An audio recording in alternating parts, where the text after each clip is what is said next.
Hi guys, so we are at page 292, a trail guide to the body, and we are still at the pelvis and thigh, and we're going to be featuring the trail 4, which is the hip hike. Okay, this is quite interesting because hip hike, which consists of the greater trochanter and the gluteal tuberosity.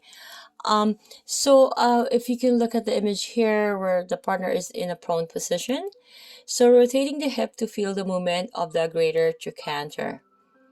So if you wanted to be more specific and have more details, please refer to page 287 for more information.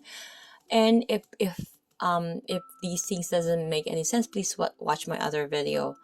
Okay, so partner in prone, we're gonna locate the middle of the iliac crest.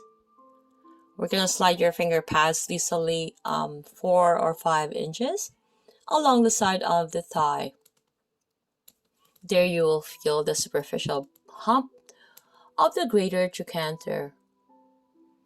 Sculpt around its 2-inch wide surface and explore all of its side. Again, we're going to be asking these questions to ourselves, right? So holding the ankle, flex the knee to 90 degrees. As your proximal hand palpates the greater trochanter, use the other hand to medially and laterally rotate the hip. Do you feel the trochanter swivel back and forth under your fingers? Okay, so if you can see here, that is it's doing that motion.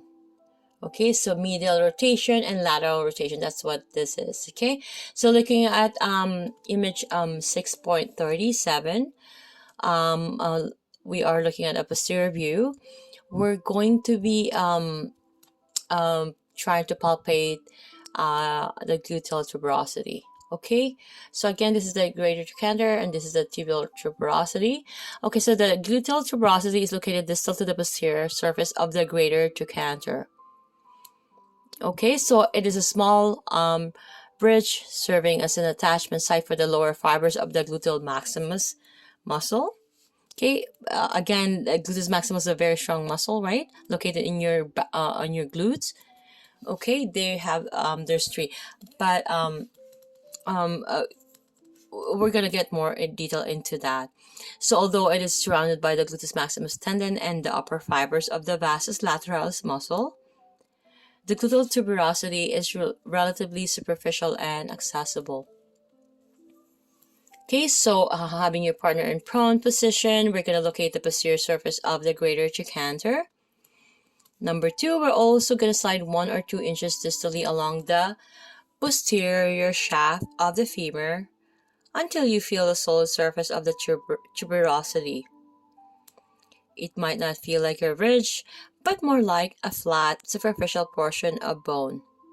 Again, you're going to ask yourself these questions to confirm. Can you press into the area you are palpating? And feel the superficial surface of the femur.